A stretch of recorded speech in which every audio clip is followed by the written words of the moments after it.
Napapaligiran ako ng amoy ng mantika at sunog na pagkain, isang hindi nakikitang pelikula na kumakapit sa bawat hibla ng aking buhok, sa bawat sinulid ng aking damit pang opisina. Nagmamadali kong hinalo ang karning baka sa kawali na halos masunog na, habang kinakabahang binabantayan ang kumukulong sabaw ng labong. Kinuha ko ng kabilang kamay ang ilang tangkay ng sibuyas, basang-basa ng pawis ang aking noo, na dumadaloy sa aking sentido, dala ang malagkit at hindi komportableng pakiramdam. Isang biglaang proyekto sa kumpanya ang nagpatagal sa akin ng halos 1 oras. Pagka-uwi ko, hindi pa man ako nakakapag-alis ng aking masikip na kasuotan, kailangan ko nang sumabak sa gyera sa kusina.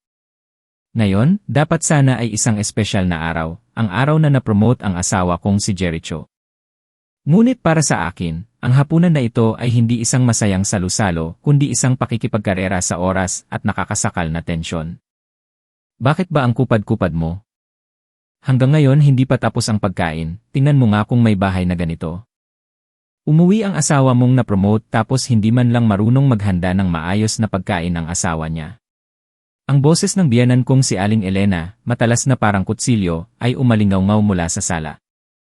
Hindi niya kailangang tumuntong sa kusina, sapat na ang pagkakaupo niya sa makintab na silyang yari sa limewood upang ang bawat masasakit niyang salita ay tumagos sa bawat sulok at bumaon ng diretsyo sa aking isipan. Nilunok ko ang aking sasabihin, tahimik na nilakasan ng apoy, umaasang mas mabilis maluto ang karne. 5 taon na akong manugang, sanay na ako sa mga panunumbat na ito. Para na itong kanin at tubig sa araw-araw, kapag wala ay parang may kulang. Pagod din po ako galing sa trabaho, ma. May bigla ang trabaho po kasi sa opisina kanina, pabulong kong paliwanag, isang mahinang pagtatangka na makakuha ng kaunting pangunawa. Trabaho. Anong trabaho ba ang mas mahalaga para sa isang babae kaysa sa gawaing bahay, sa asawa at anak? O baka gusto mong maging kung sino-sino at iwanan sa akin ang pag-aalaga sa bahay na ito? Sasabihin ko sa'yo, ang isang tulad mo ay sa bahay lang magaling magluto, pero kahit iyon ay hindi mo magawa ng maayos. Pumasok si Aling Elena sa kusina, ang matatalas niyang mata ay mabilis na sinuri ang paligid. Kumunot ang noo niya nang makita ang mga gulay na hindi ko pa nahuhugasan at pagkatapos ay mumuso sa walang kulay na isdang pinasingawan. Anong klaseng isda ito at bakit ang putla? Nasaan ang sausawan na may luya? Nasaan ang mga dahon ng sibuyas para palamuti? Huwag ka namang masyadong pabaya. Mayroon lang akong isang anak na lalaki na nag-asawa para maalagaan siya ng maayos, hindi para magdagdag ng isa pang pasanin. Mariin kong kinagat ang aking labi, pinipigilan ang mga emosyong nag-uumapaw sa aking kalooban. Dati akong isang masigasig na marketing staff, may pangarap, may ambisyon. Ngunit mula nang pakasalan ko si Jericho, kinailangan kong iwanan ang lahat. Sinabi niya at ng kanyang ina na hindi kailangang makipagsabayan ng mga babae sa lipunan, sapat na ang manatili sa bahay bilang isang mabuting asawa at masunuring manugang. Naniwala ako roon o kahit papaano ay sinubukan kong maniwala. Isinantabi ko ang aking karera, ang aking mga pangarap para buong pusong alagaan ang pamilyang ito. Ngunit ano ang kapalit? Pagmamaliit at walang katapusang panunumbat. Dahil mainit sa kusina, bahagya ko lang isinara ang pinto ng apartment para magkaventilasyon. Sakto namang narinig ko ang pamilyar na mga yapak at nakita ang anino ni Jericho sa pasilyo. Umuwi na siya. Dali-dali kong pinatay ang apoy, isinalin ang sabaw sa mangkok, at mabilis na inayos ang magulong kusina. Umaasa akong ang kanyang presensya ay magpapabawas sa tensyon, ngunit nagkamali ako. Pumasok si Jericho sa bahay, ang kanyang plansadong suit ay lalong nagpatingkad sa pagod at kunot noong mukha. Inihagis niya ang kanyang briefcase sa sofa at niluwagan ang kanyang kurbata. Anong ginawa mo at ngayon ka lang natapos magluto? Gutom na ako galing sa trabaho. Pasensya na sa opisina kasi pinutol ni Aling Elena ang aking sasabihin. Tingnan mo ang asawa mo, Jericho. Sinabi ko na sa iyo, ang babaeng nakatuon lang sa trabaho ay hindi kayang alagaan ang pamilya. Ngayon ang masayang araw mo, araw na na-promote ka, pero umuwi siyang huli at hindi man lang makapagluto ng desenteng pagkain. Hindi ka ba nagagalit niyan? Hindi nagsalita si Jericho, tahimik lang na umupo sa hapagkainan. Tiningnan niya ang mga pagkaing pinaghirapan kong ihanda at kumunot ang noo. Ito lang ang mga ulam. Akala ko maghahanda ka ng mas espesyal ngayon? Hindi ako nagkaroon ng sapat na oras. Parang may bumara sa lalamunan ko. Nagkandara pa ako sa pag-uwi para magluto pero walang sinumang nakapansin. Doon nagsimula ang tunay na pagtatalo. Sinimulang isumbat ni Aling Elena ang kanyang mga sakripisyo, kung gaano niya kahirap pinalaki si Jericho, at kung gaano siya umasa na magkakaroon ng isang masunuring manugang. Pagkatapos ay binalingan niya ako, pinupuna ang lahat mula sa aking pananamit, paglalakad, hanggang sa katotohanang 5 taon na kaming kasal ni Jericho pero hindi pa rin ako nagkakaanak. Tingnan mo ang sarili mo, hindi na marunong sa gawaing bahay, isa ka pang baog na puno. Napakawalang swerte ng pamilyang ito na napasok ka. Ang mga salitang iyon ay parang isang punyal na direktang tumusok sa puso ko. Hindi ko na matiis. Ma, bakit niyo po ako sinasabihan ng ganyan? Ang pagkakaroon ng anak ay kaloob ng Diyos, hindi ko po iyon kagustuhan. Aba, sumasagot ka na ngayon sa akin. Nanlaki ang mga mata ni Aling Elena at tuminis ang kanyang boses. Tignan mo siya, Jericho, ang bastos niya. Dumating siya sa bahay na ito para maging manugang, maging asawa, hindi para maging reyna na lahat ay kailangang sundin. Tumingin ako kay Jericho, naghahanap ng pagtatanggol, ng kaunting aliw, ngunit ang natanggap ko lang ay isang malamig at walang pakialam na tingin. Patuloy siyang kumain ng baka, dahan-dahang umunguya, na para bang ang pag-aaway na ito ay walang kinalaman sa kanya. Ang kanyang kawalan ng pakialam ay mas masakit pa ng 1,000 beses kaysa sa masasakit na salita ng kanyang ina. Hindi po iyon ang ibig kong sabihin, sana po maintindihan niyo ako. Nagsimulang tumulo ang aking mga luha, hindi ko na mapigilan. Intindihin ang ano? Hindi ko kailangang umintindi, ang kailangan ko ay isang manugang na marunong, na kayang magkaanak. Ang isang tulad mo ay kailangan lang paluin para matuto. Naggitngit ang mga ngipin ni Aling Elena at bigla siyang tumayo. Mabilis siyang pumunta sa sulok ng bahay, kung saan nakasandal ang tungkod na ginagamit niya sa pagsasampay. Bigla siyang lumapit at walang tigil akong pinaghahampas. Nandoon pa rin si Jericho. Bahagya lang siyang kumunot ng noo, ngunit walang balak na umawat. Jericho, tulungan mo ako, desperado kong paghingi ng tulong sa aking asawa. Ibinaba ni Jericho ang kanyang mga kubyertos at bumuntong hininga. Ginalit mo si Mama, kaya humingi ka ng tawad sa kanya. Ang mga salitang iyon ang tuluyang pumatay sa huling sinag ng pag-asa sa akin. Nang makita ni Aling Elena na hindi ako ipinagtanggol ng kanyang anak, lalo siyang nagkaroon ng lakas ng loob. Hinablot niya ang buhok ko at malakas na hinila. Sinabi kong lumuhod ka. Walang tigil niyang hinampas ang likod ko na napakasakit. Isang mainit na latay ang gumuhit sa aking balat sa ilalim ng manipis na damit. Sumigaw ako sa sakit. Napasubsob ako sa sahig, sinusubukang takpan ang aking ulo gamit ang mga kamay habang umaagos ang mga luha. Ngunit ang sakit sa katawan ay hindi maikukumpara sa sakit sa aking puso. Ang aking asawa, ang taong kasama ko sa hirap at ginhawa, ay nakaupo lang doon, tahimik na pinapanood ang kanyang asawa na binubugbog ng kanyang ina. Wala siyang sinabi, wala siyang ginawa. Inihagis ni Aling Elena ang tungkod sa sahig, humihingal. Sa pagkakataong ito, palalampasin kita, pero sa susunod na sumagot ka pa, huwag mo akong sisisihin kung maging malupit ako. Pagkatapos ay bumalik siya sa hapagkainan at sinenyasan si Jericho. Kumain ka na ulit, anak. Nakahiga ako sa malamig na sahig, naririnig ang kalansing ng mga pinggan at kubyertos. Ang lahat ng aking ilusyon tungkol sa kasal na ito, tungkol sa lalaking ito, ay tuluyang nadurog pagkatapos ng 20 latay na yon. Sa aking kalooban, hindi na ito panlalamig, kundi isang nakakatakot na kawalan, at isang desisyon ang nabuo na mas malinaw at tiyak kaysa dati, kailangan kong umalis agad. Hindi ko alam kung gaano ako katagal nakahiga sa sahig na yon. Tila tumahimik ang lahat ng tunog sa paligid. Hindi ko na naririnig ang panenermo ni Aling Elena o ang pagmuya ni Jericho. Ang tanging naririnig ko sa aking isipan ay isang nakakatakot na katahimikan. Ang sakit mula sa mga latay sa aking likod at braso ay patuloy na kumikirot, isang malupit na paalala ng katotohanan. Sa wakas, pinilit kong tumayo, bawat galaw ay mabagal at masakit. Hindi ako umiyak at wala na akong sinabing kahit ano. Tahimik akong dumaan sa hapagkainan, kung saan nakaupo pa rin ang 2 taong dati kong tinatawag na pamilya, at dumiretso sa aming silid tulugan. Isinara ko ng malakas ang pinto at nilock ito. Ang tunog ng trangka ay umalingaw-ngaw sa katahimikan. Iyon ang tunog ng pagtatapos. Sa labas, narinig ko ang pagbubulungan ni Aling Elena. Ayan, nagtatampo na naman. Ang galing-galing lang magtampo. Sumagot si Jericho na may pagod na boses. Hayaan mo na siya, ma. Lalabas din yan mamaya. Sanay na sila na tahimik akong nagtitiis at pagkatapos ay ako na rin ang gagawa ng paraan para magkabati kami. Ngunit iba na ngayon. Hinding-hindi na ako lalabas sa silid na ito bilang isang sunod-sunurang asawa. Hinila ko ang malaking maleta mula sa ilalim ng kama. Ang manipis na alikabok ay nagpapakita na matagal ko na itong hindi nagamit. Simula nang pakasalan ko si Jericho, ang mga malalayong paglalakbay ko ay naging alaala na lamang. Binuksan ko ang aparador, tiningnan ang dalawang hanay ng mga damit na malinaw na pinaghiwalay.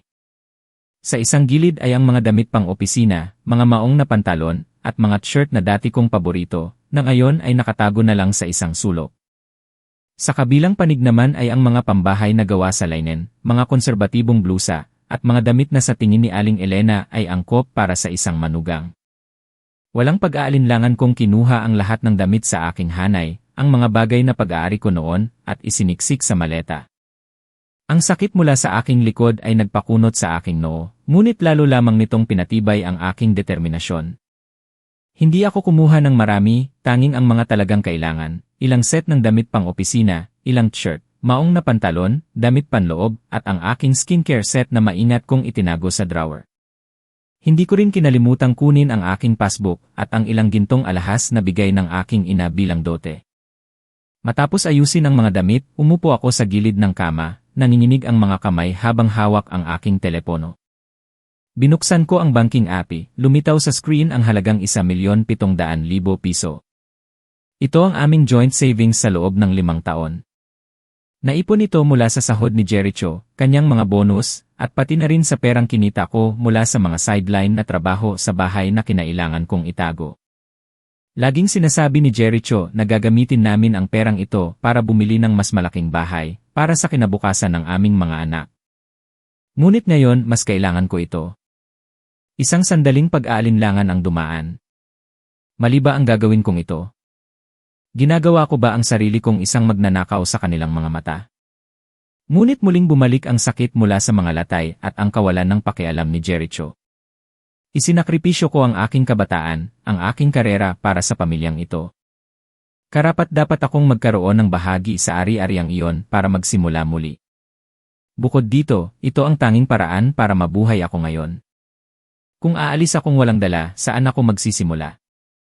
Nanginginig ang aking daliri habang dumadaos-dos sa screen. Inilipat ko ang buong 1,700,000 piso sa aking personal na account, isang account na matagal ko ng lihim na binuksan para sa mga emergency. Nang lumabas sa screen ang notification na transaction successful, naramdaman ko ang isang bagong sigla na dumadaloy sa aking katawan. Iyon ang pakiramdam ng kalayaan, kahit na ito pa lang ang unang hakbang. Ibinaba ko ang telepono, kumuha ng isang pirasong papel at isang panulat. Naisip kong sumulat ng mahabang liham, isasalaysay ang lahat ng aking sama ng loob. Ngunit napagtanto kong wala na itong saysay. Sa mga taong iyon, walang silbi ang anumang paliwanag. Sumulat lang ako ng isang maikling linya, kailangan ko ng oras para mag-isip, huwag mo akong hanapin. Hindi ako pumirma, inilagay ko lang ang papel sa unan sa tabi, kung saan karaniwang natutulog si Jericho. Tapos na ang lahat, isinara ko ang maleta, ang tunog nito ay napakatatag. Huminga ako ng malalim, pinipilit na manatiling kalmado. Binuksan ko ang pinto ng silid, buti na lang at parehong nasa kani-kanilang silid na sina Jericho at Aling Elena. Tahimik ang buong bahay. Dahan-dahan kong hinila ang maleta sa sala, kung saan nakakalat pa rin ang mga pagkain sa mesa. Hindi ako naglakas loob na lumingon. Binuksan ko ang pangunahing pinto ng marahan hanggat maaari, pagkatapos ay lumabas at isinara ito sa likuran ko. Ang maliit na kalansing ng pinto ay umalingaw-ngaw, ngunit para sa akin, ito ay parang isang kulob na naghati sa aking buhay sa dalawa, ang dati at ang hinaharap. Malamig ang gabi sa Maynila, nakatayo ako sa bangketa, napapaligiran ng dilim at katahimikan. Hila-hila ko ang mabigat na maleta, naglalakad ng walang direksyon. Ang sakit sa aking likod ay patuloy na kumikirot, ngunit hindi na yon mahalaga. Ang mahalaga ay malaya na ako. Nagsimula na ang aking pagtaka sa gabi. Tahimik ang kalsada. Ang madilaw na ilaw ng poste ay tumatama sa lupa, pinapahaba ang anino ko at ng aking maleta. Nagpatuloy lang ako sa paglakad, walang tiyak na patutunguhan. Hinahangin ng gabi ang aking buhok. Unti-unting tumatagos ang lamig sa manipis kong damit. Naramdaman ko ang pag-iisa at pagkaligaw sa gitna ng malawak na lungsod na dati kong tinatawag na tahanan. Kinuha ko ang aking telepono at tinawagan ang isang kilalang taxi service. Habang naghihintay, tiningnan ko ang aking contact list. Maraming pangalan, mga kaibigan, dating kasamahan, mga kamag-anak. Ngunit sa sandaling ito, napagtanto kong wala akong matatawagan. Ayaw kong kaawaan nila ako, at ayaw ko rin ng mga walang saysay na payo. Ang tanging taong mapagkakatiwalaan ko sa ngayon ay si Isay, ang nag-iisa kong matalik na kaibigan mula pa noong kolehiyo. Pagdating ng taxi, dali-dali akong sumakay, inilagay ang maleta sa likurang upuan. Sa Ninoy Aquino International Airport, po, sabi ko sa driver, garalgal ang boses. Ang airport ang tanging lugar na naisip ko sa ngayon, isang lugar para takasan ang lahat, para magsimula muli. Habang nasa sasakyan, pinagmamasdan ang mga pamilyar na bahay at puno na dumadaan sa labas ng bintana, isang hindi maipaliwanag na kalungkutan ang bumalot sa akin. Mahigit 20 taon akong nanirahan sa lungsod na ito, ngunit ngayon ay tila estranghero na ito sa akin. Tinawagan ko si Isay. Matapos ang ilang ring, sumagot siya, inaantok pa ang boses. Hello, sino to? Isay ako to, si Mayumi. Mayumi? Bakit ka tumatawag ng ganitong oras?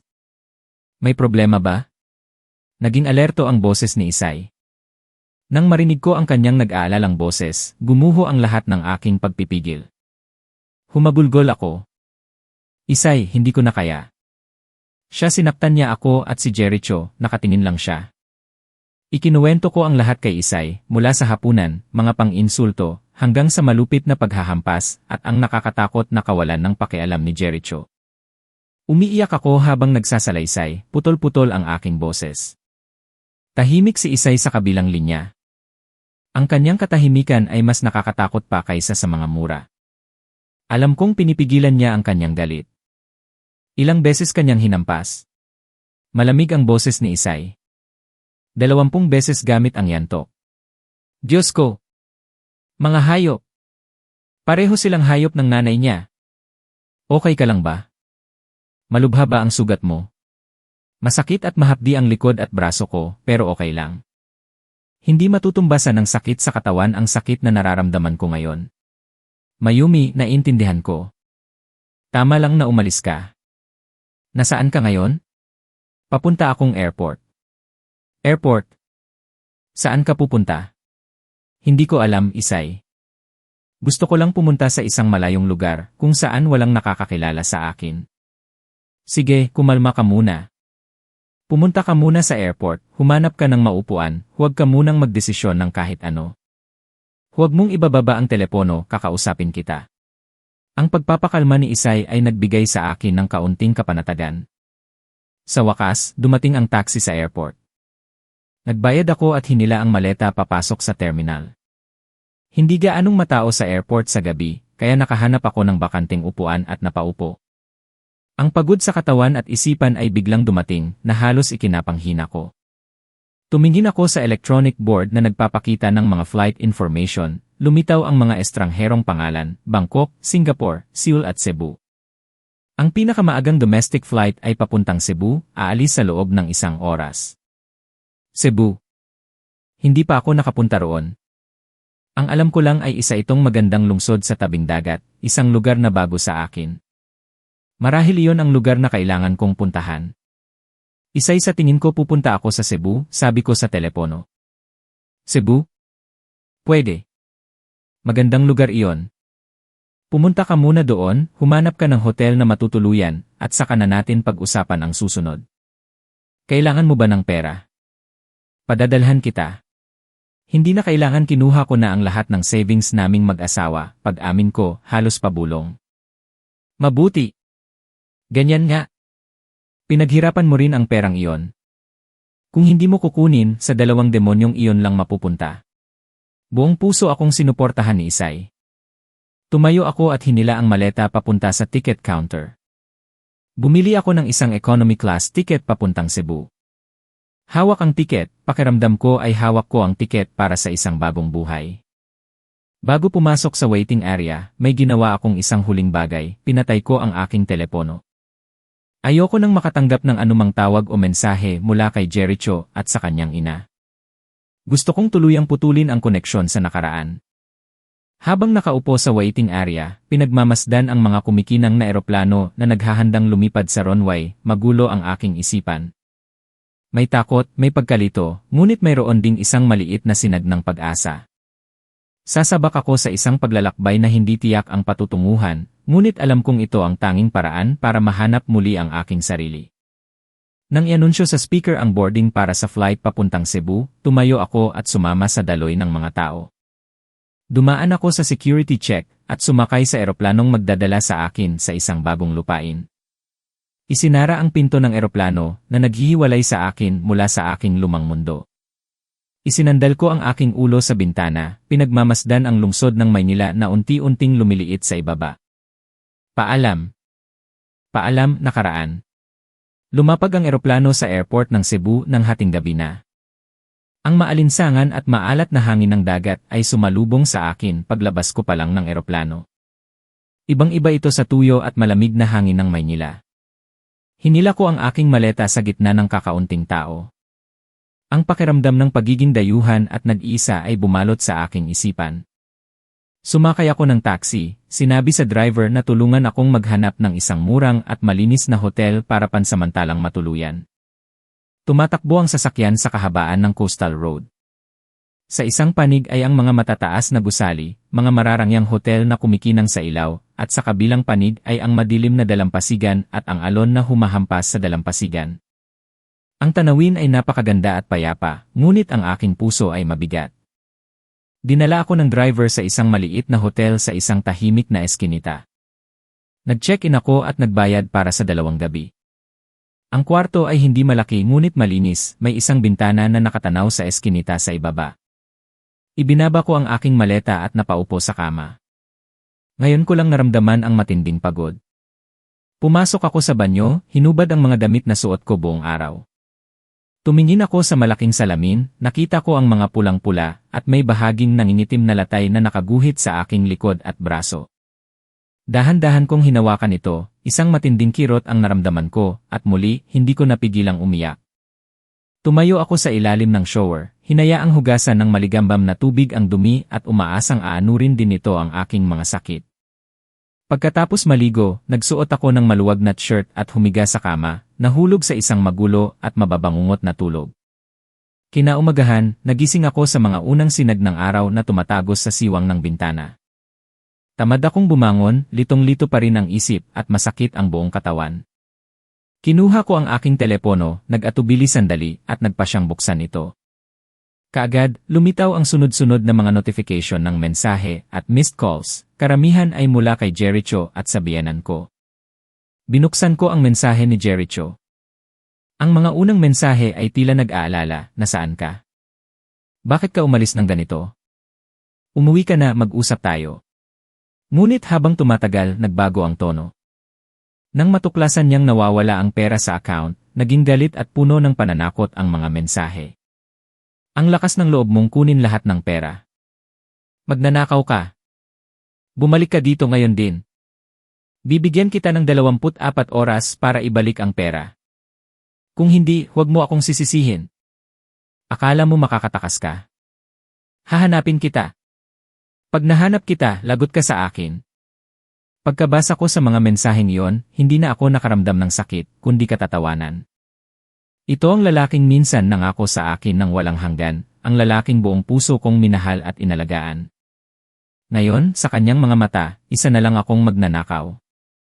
Ang pag-ibig at pagsasama namin sa loob ng 5 taon, hindi ba katumbas ng perang iyon? Itinapon ko ang telepono sa isang tabi, ayoko nang magbasa pa. Hinawi ko ang kurtina. Sumilip ang sikat ng araw sa kwarto, dala ang sariwang hangin ng bagong umaga. Nagpa siya akong tawagan muli si Isay. Nang marinig niya ang boses ko, sunod-sunod ang tanong ni Isay. Nakarating ka na ba? Okay ka lang? Nakahanap ka ba ng matutuluyan? Nakarating na ako. Nasa hotel.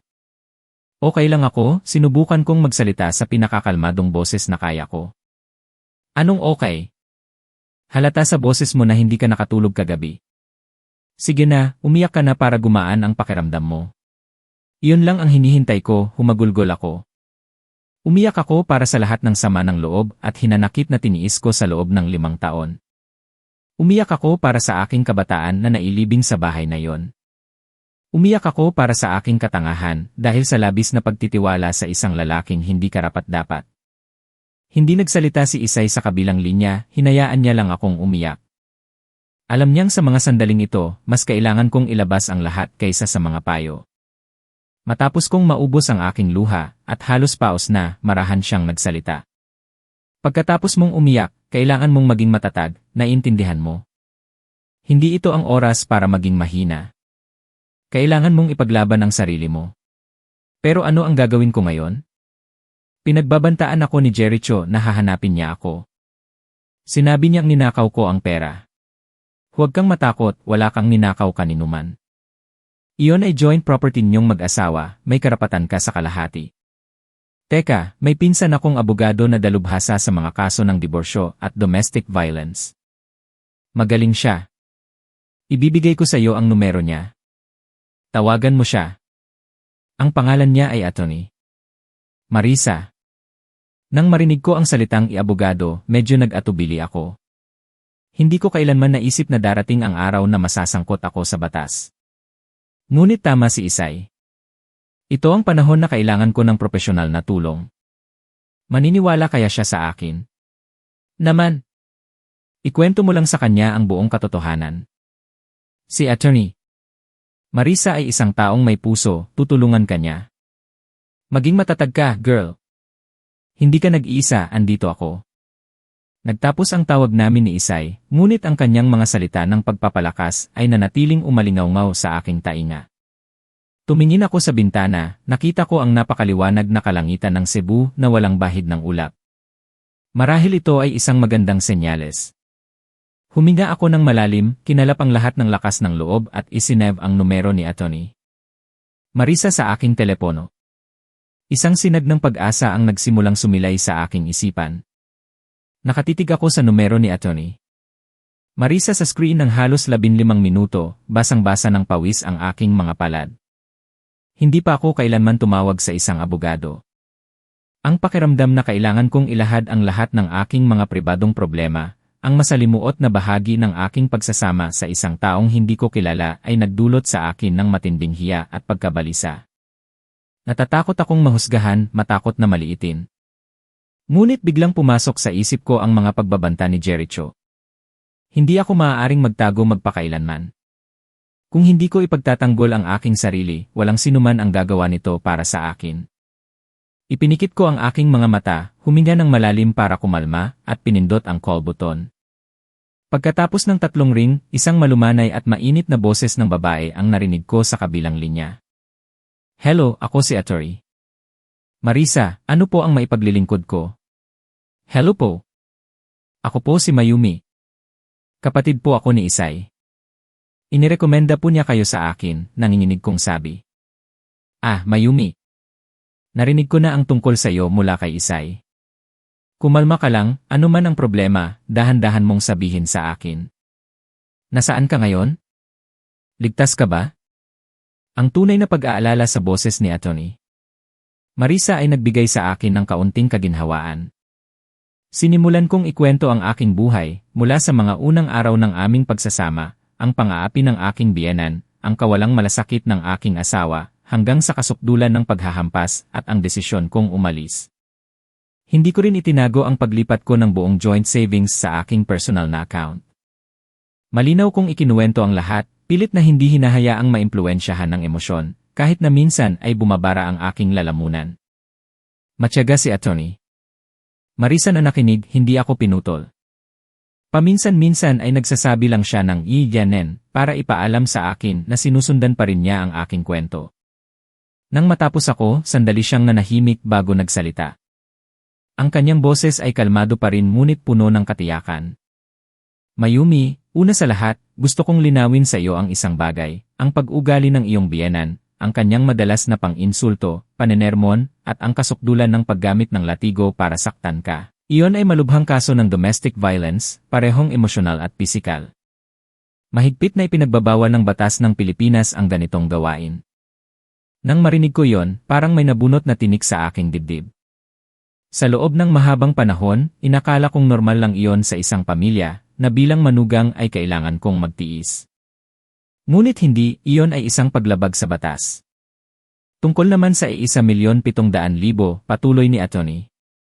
Marisa, iyon ay itinuturing na conjugal property na naipon sa panahon ng inyong pagsasama. Sa prinsipyo, kapag nagdiborsyo, hahatiin ito sa dalawa.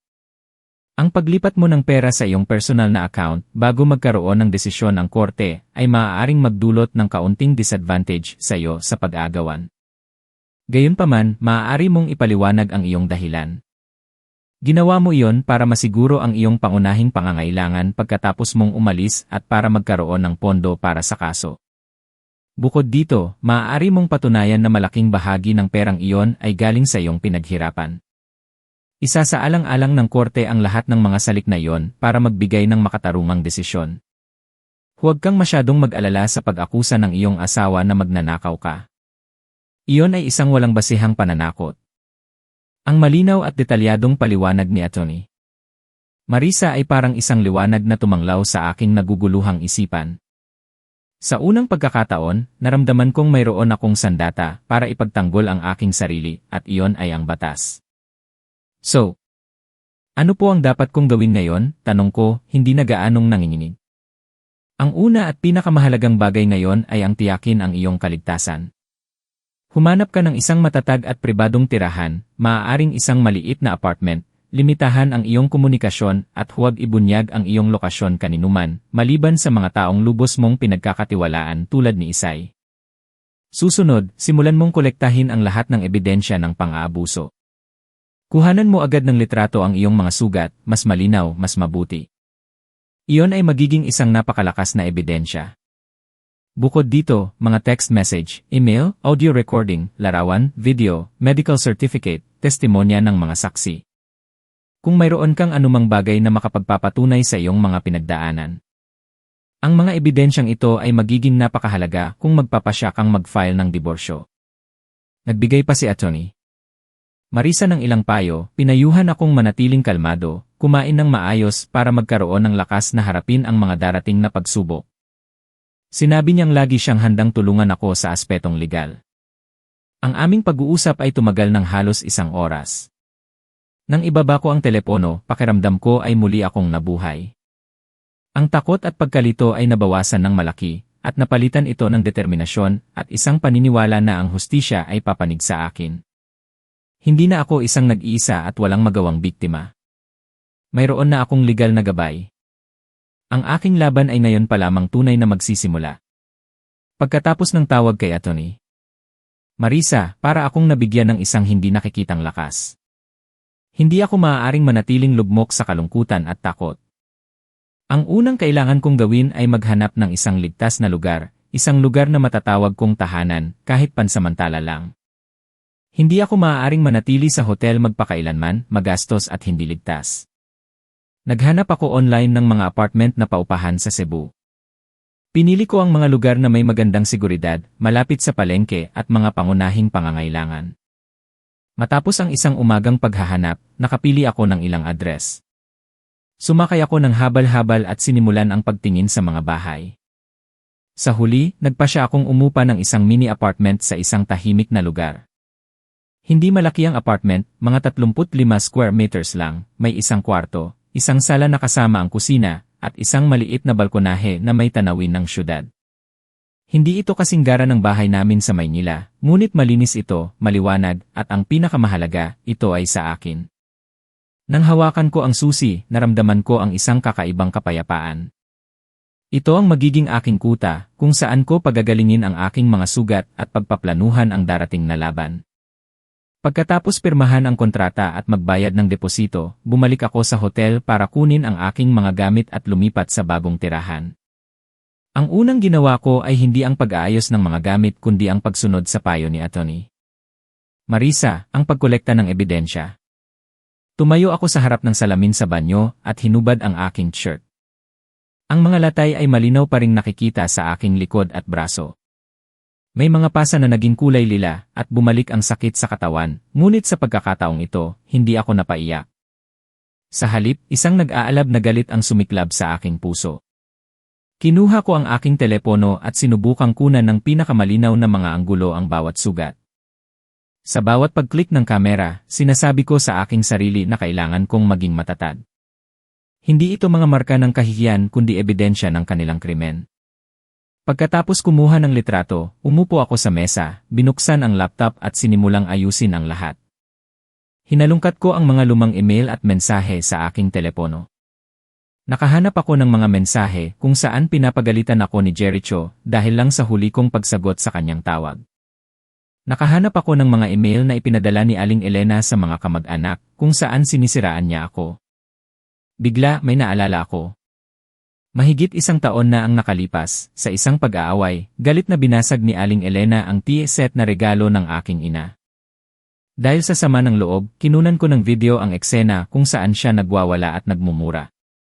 Ang plano ko noon ay ipadala ito kay Jericho para makita niya kung gaano kairasonable ang kanyang ina. Ngunit hindi ko na itinuloy. Isinave ko ang video sa isang hidden folder sa aking computer, balak kong burahin, ngunit nakalimutan ko. Kumakabog ang aking dibdib. Nagmamadali kong hinanap ang folder na yon. Sa kabutihang palad, nandoon pa rin ito. Ang video ay halos 2 minuto lang, medyo nanginginig ang kuha, ngunit malinaw na naitala ang ginawa ni Aling Elena. Naalala ko rin na minsan ay lihim akong naglagay ng voice recorder sa sala nang alam kong darating si Aling Elena para turuan ako. Hinanap ko ang audio file na yon. Ang matinis niyang boses ay puno ng mapanlait na mga salita. Ang isang baog na tulad mo ay pabigat lang sa pamilya ng asawa mo. Hindi ka ba tinuruan ng mga magulang mo kaya ka naging bastos dito? Lahat ay na-record. Kinopya ko ang lahat ng mga larawan, video, audio file, at mga screenshot ng mensahe sa isang hiwalay na VSC. Maingat kong itinago. Habang dumarami ang aking ebidensya, lalo akong nagkakaroon ng kumpiyansa. Hindi na ako isang mahinang biktima na iyak na lang. Unti-unti akong nagiging isang mandirigma na naghahanda ng sandata para sa aking laban. Habang abala sa pag-aayos ng lahat, biglang tumunog ang aking telepono mula sa isang hindi kilalang numero. Nag-atubili ako sandali bago sumagot. Hello, sino po ito? Hello, Enma. Mayumi. Tumatawag ako mula sa private detective agency. Inhire kami ng asawa ninyo, si Enga. Jericho, para hanapin kayo. Nanlamig ang aking mga tainga. Ganoon pala sila kabilis kumilos. Nag-hire pa sila ng private detective. Anong kailangan nyo? Pilit kong pinanatiling hindi nanginginig ang aking boses. Gusto lang naming kumpirmahin ang ilang impormasyon. Sabi ni N.A. Jericho, kinuha niyo raw ang malaking halaga ng pera ng pamilya at umalis. Nag-aalala siya sa inyo. Nag-aalala? Mapakla akong ngumiti. Kung gusto niyong malaman, sabihin niyo sa kanya na ligtas ako at may karapatan ako sa perang iyon. Makikipag-ugnayan ako sa kanya sa pamamagitan ng aking abogado. Oh, so may abogado na pala kayo. Sige, ipaparating namin kay M.R. Jericho. Pero Enas. Mayumi, hindi gaanong kalaki ang Cebu, madali ka naming mahahanap. Ang mga salitang iyon ay parang isang pagbabanta. Ibinaba niya ang tawag. Tulala akong nakaupo, nakadikit pa rin ang telepono sa aking tainga. Hinahanting nila ako. Ang aking pagtatago ay maaaring hindi magtagal. Kailangan kong kumilos ng mas mabilis. Ang banta ng detective ay patuloy na umalinggaw sa aking isipan na hindi ako mapakali. Napagtanto kong ang pagtatago ay hindi solusyon. Habang mas natatakot ako, mas lalo silang aabuso. Ayon sa payo ni Attorney Marisa, kailangan kong aktibong protektahan ang aking sarili sa pamamagitan ng batas. Kinaumagahan, nagsuot ako ng isang maayos na damit pang opisina, sinubukang mag-makeup ng bahagya para itago ang aking pagod. Nagpunta ako sa pinakamalapit na istasyon ng pulisya. Habang nakatayo sa harap ng berdeng bakal na gate, puno ng kaba ang aking puso. Hindi pa ako nakapasok sa isang istasyon ng pulisya, isang lugar na karaniwang iniisip ng mga tao na para lang sa mga kriminal. Huminga ako ng malalim at pumasok. Isang batang pulis ang nakaduty. Nang makita ako, tumingala siya at nagtanong, "Magandang araw po, ma'am. Ano po ang maitutulong ko?" "Gusto ko po sanang mag-report," sabi ko nang may pag-aalinlangan. Pinaupo ako ng pulis, kumuha ng papel at panulat. "Kalma lang po, ma'am. Ikwento niyo po sa akin ang lahat." Kinalap ko ang lahat ng lakas ng loob at ikinuwento ang buong pangyayari, mula sa matagal ng pang-aabuso ng aking biyenan, ang kasukdulan ng paghahampas, hanggang sa aking pagtakas at ang kasalukuyang pagbabanta mula sa asawa kong nag-hire ng private detective. Sinubukan kong maging objective, walang emosyon, at nakatuon lang sa mga katotohanan. Ipinakita ko rin sa pulis ang mga larawan ng aking mga sugat. Maingat na nakinig ang pulis, at unti-unting naging seryoso ang kanyang mukha. Maingat niyang isinulat ang bawat sinabi ko. Pagkatapos kong magkwento, tiningnan niya ako nang may pangunawa. "Ang kaso niyo po ay malinaw na domestic violence. Tama po ang ginawa niyong pag-alis. Ang pagpunta niyo rito para mag-report ay isang mahalagang hakbang para protektahan ang inyong sarili. Gagawa kami ng report.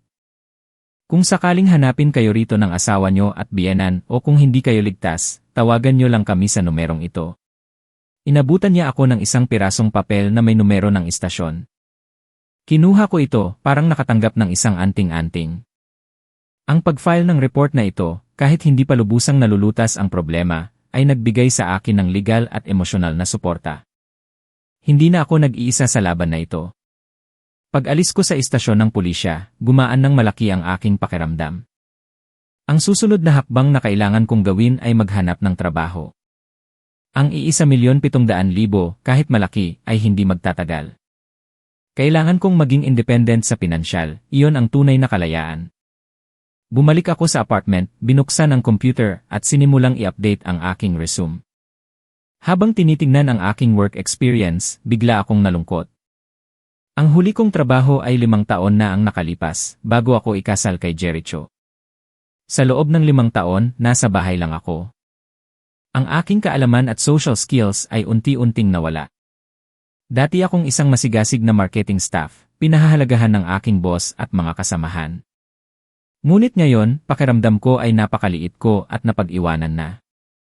Ang pag-aalala sa hinaharap ay nagsimulang bumigat sa aking mga balikat.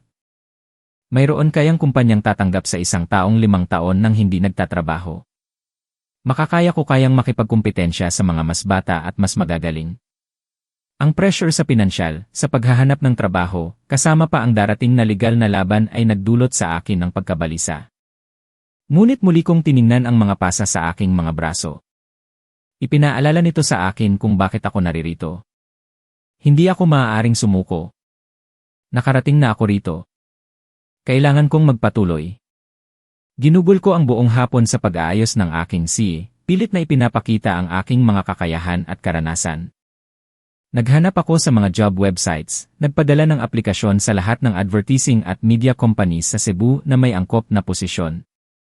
Sa bawat pag-click ng send button, tahimik akong nagdarasal. Hindi ako umaasa ng mataas na sahod o malaking posisyon. Kailangan ko lang ng isang pagkakataon, isang simula para muling buuin ang aking buhay, para patunayan na hindi ako isang walang silbi at pabigat, tulad ng lagi nilang sinasabi. Ang pagharap sa nakaraan ay hindi lang laban sa kanila, kundi laban din sa aking sariling kawalan ng tiwala at insecurities. Sa mga sumunod na araw, nabuhay ako sa pag-asa at pagkabalisa. Sa umaga, ginugugol ko ang aking oras sa pagbabasa ng mga libro tungkol sa aking propesyon, pag-update sa mga bagong marketing trends, at paghihintay ng email mula sa mga employer.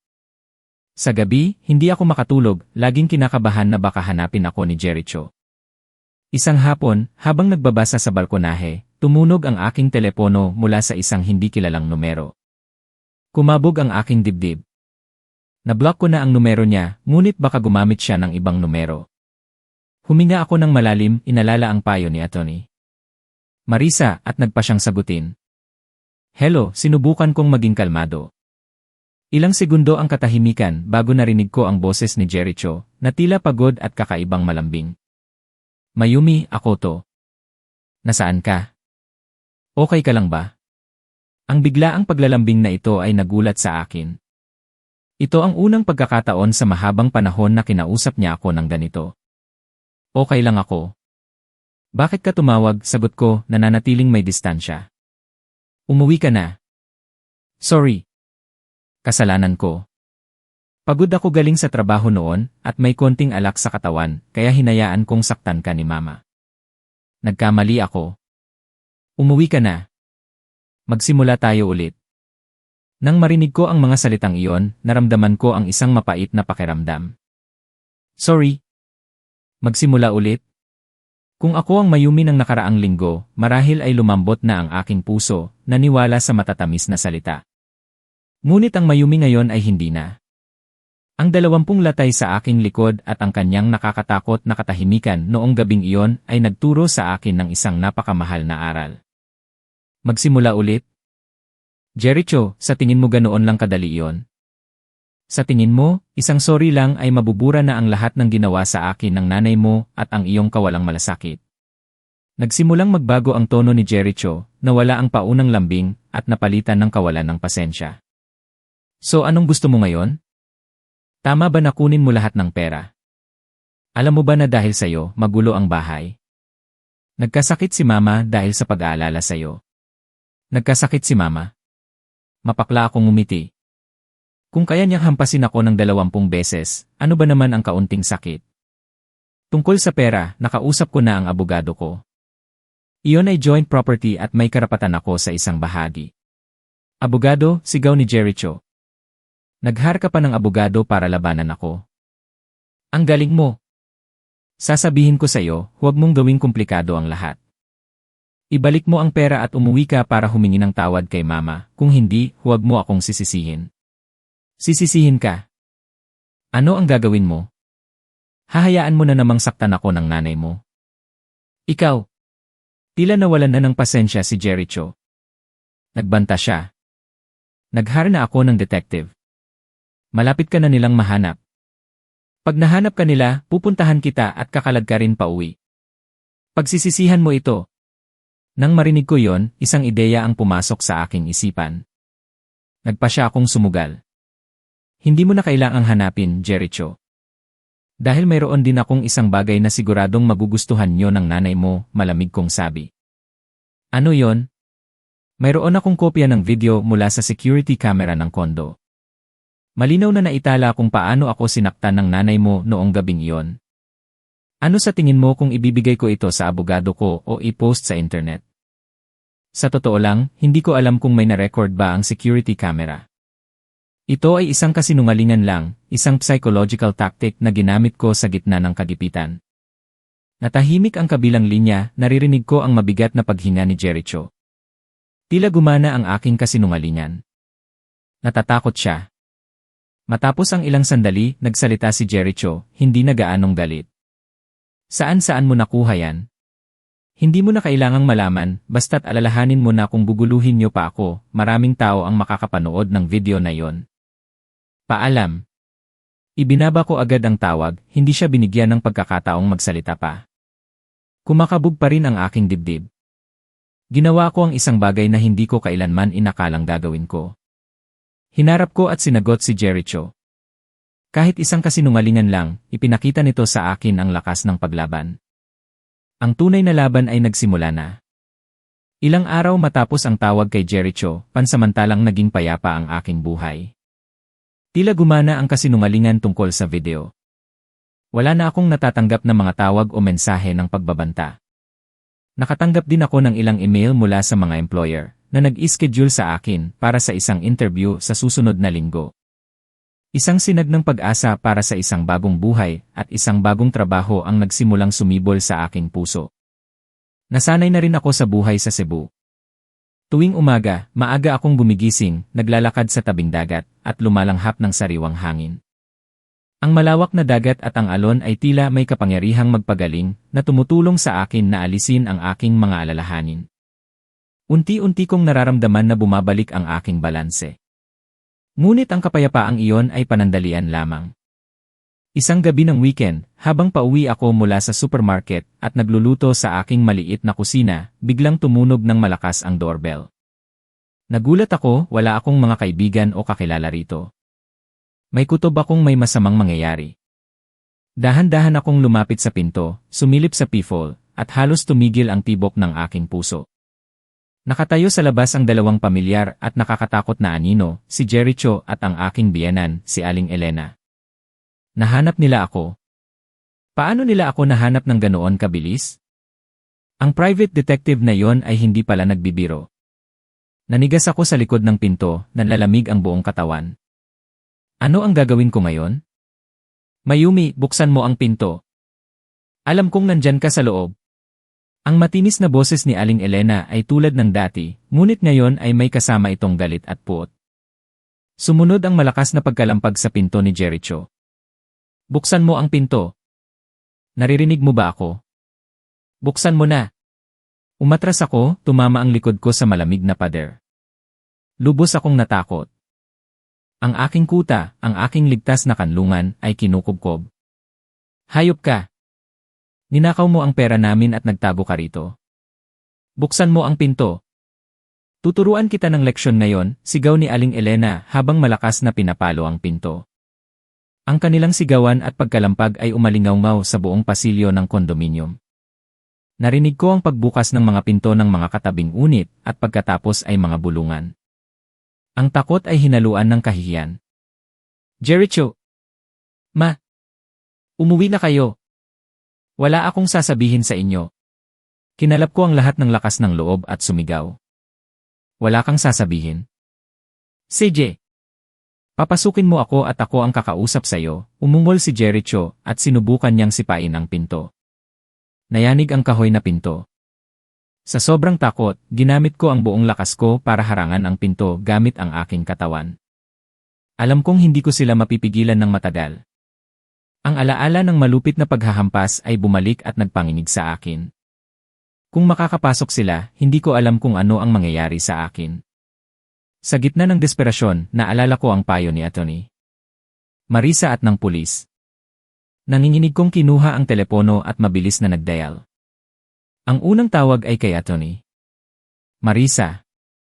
Ang pangalawa ay sa hotline ng istasyon ng pulisya na ibinigay sa akin. Hello. Atty. Marisa speaking. Atty. Marisa. Tulungan niyo po ako. Sila. Nandito na sila sa bahay ko. Ang asawa ko at biyenan ko ay sinisira ang pinto para makapasok. Humagulgol ako sa telepono. Kalma, Mayumi. Makinig ka sa akin. Huwag na huwag mong bubuksan ang pinto, naiintindihan mo. Hayaan mo silang magkalampag. Tumawag ka na ba ng pulis? Opo. Katatawag ko lang. Mabuti. I-lock mo ang pinto, humanap ka ng ligtas na lugar sa loob. Darating na ang mga pulis. Huwag kang matakot, poprotektahan ka ng batas. Ang pagpapakalma ni Atty. Marisa ay nagbigay sa akin ng kaunting lakas. Ibinaba ko ang tawag, tumakbo sa kwarto, nilock ang pinto at umupo sa sulok. Sa labas, hindi tumitigil ang pagkalampag at pagmumura. Tinatawag nila akong magnanakaw, walang kwentang manugang, at malanding babae. Marahil ay narinig na ng buong kondominium. Niyakap ko na lang ang aking ulo, tinakpan ang aking mga tainga, at nagdasal na sana ay matapos na ang bangungot na ito. Hindi ko alam kung gaano ako katagal nakaupo sa sulok ng kwarto. 10 minuto, 20 minuto ay parang isang siglo. Ang pagkalampag at sigawan sa labas ay hindi pa rin tumitigil. Narinig ko pa ang mga usisero kong kapitbahay na lumabas para tingnan ang nangyayari at ang kanilang mga bulungan. Ang kahihiyan ay mas matindi pa kaysa sa takot. Bigla, narinig ko ang sirena ng pulis mula sa malayo, papalapit ng papalapit. Isang malakas at otoritatibong boses ang umalingaw-ngaw sa pasilyo. Manahimik ang lahat. Ito ay isang residential building, hindi palengke. Sino ang nanggugulo rito? Tumigil ang pagkalampag. Narinig ko ang boses ni Aling Elena, matinis at nagpapaawa.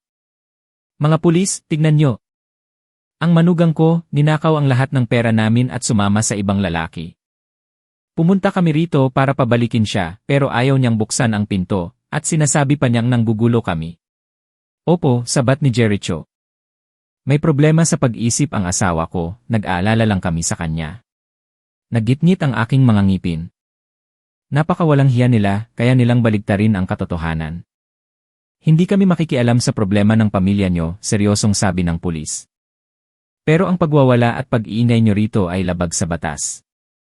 Nakatanggap kami ng report mula sa may-ari ng unit na ito, si Enya. Mayumi. Nag-file na siya ng report sa aming istasyon ilang araw na ang nakalipas tungkol sa pang-aabuso at pagbabanta. Sumama kayo sa amin sa istasyon. Isang katahimikan ang bumalot sa pasilyo. May isip ko ang gulat sa mukha ng mag-ina. Hindi nila inaasahan na naunahan ko na sila na humingi na ako ng proteksyon mula sa batas. Pang-aabuso. Pagbabanta. Nagsisinungaling siya. Sinisiraan niya kami, sigaw ulit ni Aling Elena. Kung nagsisinungaling siya o hindi, imbestigahan namin. Ngayon, sumama kayo sa amin sa istasyon. Kung magpapatuloy kayong manggulo, gagamit kami ng puwersa. Pagkatapos ng ilang sandali ng katahimikan, narinig ko ang kanilang mga yabag na papalayo, kasama ang mga bulong ng pagmumura. Sa wakas, tapos na ang bagyo. Nanginginig akong tumayo, binuksan ang pinto ng kwarto at sumilip sa pifol. Wala nang tao sa pasilyo. Maya-maya, may marahang katok sa pinto. Nga. Mayumi, pulis po ito. Okay na po ang lahat, pwede nyo na po bang buksan ang pinto? Ngayon ko lang binuksan ang pinto. 2 pulis ang nakatayo sa labas, tinitingnan ako ng may pag-aalala. Ilang kapitbahay ang nakasilip pa rin sa kanilang mga pinto, tinitingnan ako ng may kuryosidad. Nagpasalamat ako sa mga pulis at mabilis na isinara ang pinto. Nanghina ang buong katawan ko. Napaupo ako sa sahig, humihingal. Ligtas na ako sa ngayon. Ngunit ang nangyari ay isang malakas na babala. Hindi ako maaaring mabuhay sa takot at pagtatago. Kailangan ko ng lumaban. Kinuha ko ang telepono at tinawagan muli si Atty. Marisa. Ang aking boses ay mas kalmado at determinado na. Atty. Marisa, nagdesisyon na po ako. Gusto ko nang mag-file ng diborsyo agad-agad at gusto kong humingi ng protection order na nagbabawal sa kanila na lumapit sa akin. Alam kong iyan ang magiging desisyon mo, puno ng pangunawa ang boses ni Atty. Marisa. Tama ang ginawa mo, Mayumi. Ang pagtakas ay hindi solusyon. Bukas, pumunta ka sa opisina ko. Ihahanda natin ang mga papeles at isusumite agad sa korte. Pagkababa ng tawag, tiningnan ko ang aking maliit na apartment. Hindi na lang ito isang kanlungan kundi isang kuta. At mula sa kutang ito, sisimulan ko ang laban para sa aking kalayaan at dignidad. Kinaumagahan, pumunta ako sa law office ni Atty. Marisa. Matapos kong ikwento ang nangyari kagabi, lalo siyang naging determinado na tulungan ako. Ginugol namin ang buong umaga sa paghahanda ng divorce petition at isang request for temporary protection order. Sa petisyon, malinaw kong isinalaysay ang buong proseso ng emosyonal at pisikal na pang-aabuso, kasama ang mga paunang ebidensya na mayroon ako, mga larawan ng sugat, mga audio recording, at ang video kung saan sinisira ni Aling Elena ang mga gamit. Medyo malakas na ang mga ebidensyang ito, sabi ni Atty. Marisa matapos suriin ang lahat. Pero kung makukuha natin ang video ng paghahampas sa iyo noong gabing iyon, tulad ng kasinungalingan mo kay Jericho, halos sigurado na tayong mananalo. Iyon ang magiging hindi matututulang ebidensya. Ang mga salita ni Atty. Marisa ay nag-iwan sa akin ng pag-isip. Ang kasinungalingang iyon ay minsan nang nagligtas sa akin. Ngunit ngayon ay naging isang pressure. Alam kong kailangan kong gawing totoo ang kasinungalingan. Iyon ang magiging death blow sa lahat ng pagtanggi ng mag-ina. Nagpa siya akong sumugal. Hindi ko kayang bumalik sa Maynila. Masyadong mapanganib. Tanging si Isay lang ang maaasahan ko. Tinawagan ko ang aking matalik na kaibigan at ikinuwento ang aking plano.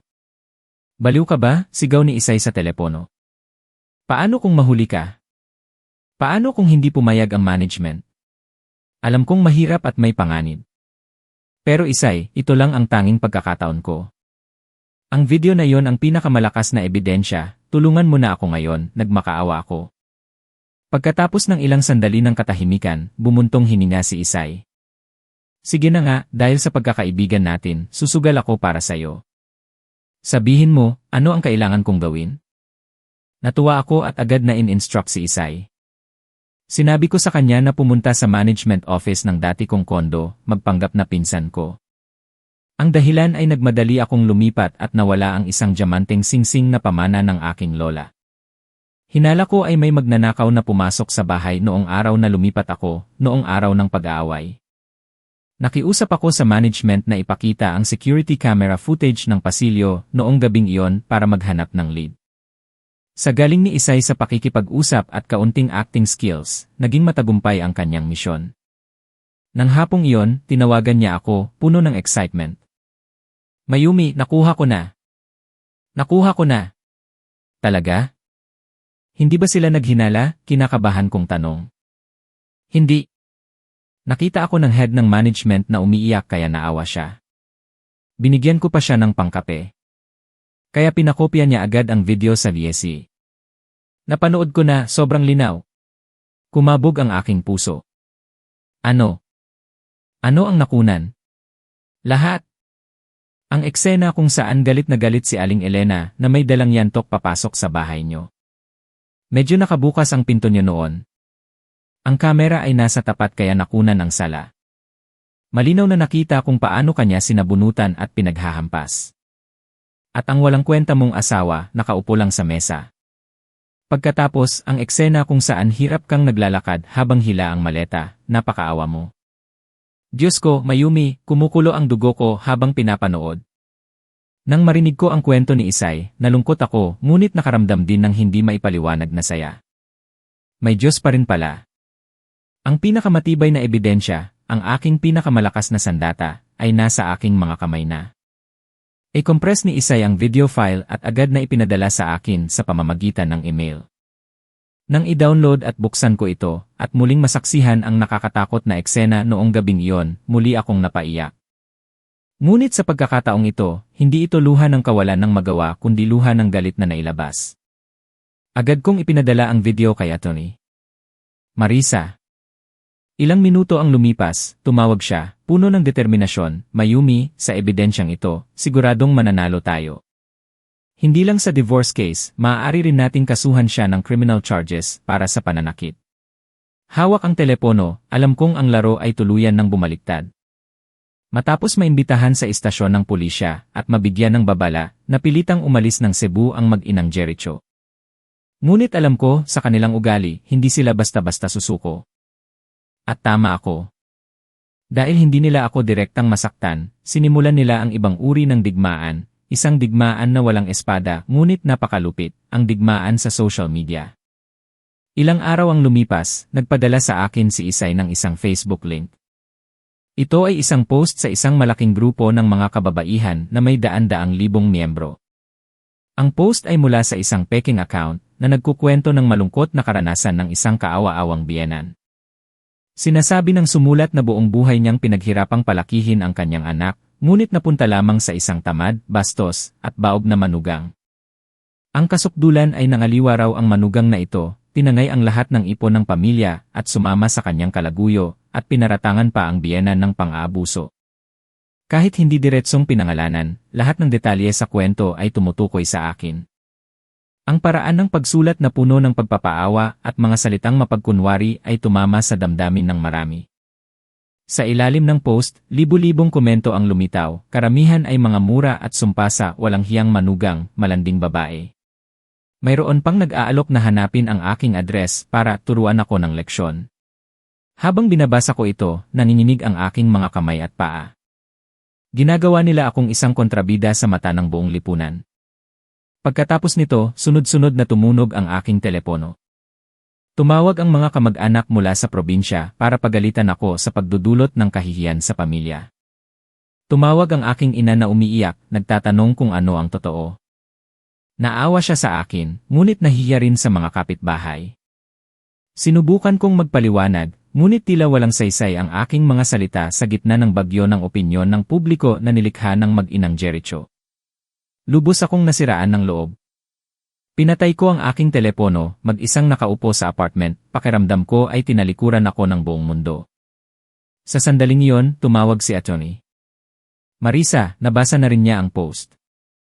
Kalmado pa rin ang kanyang boses, ito ay libel, paninirang puri sa karangalan ng iba. Huwag mo nang basahin ang mga komentong iyon at huwag kang makikipagtalo sa kanila online.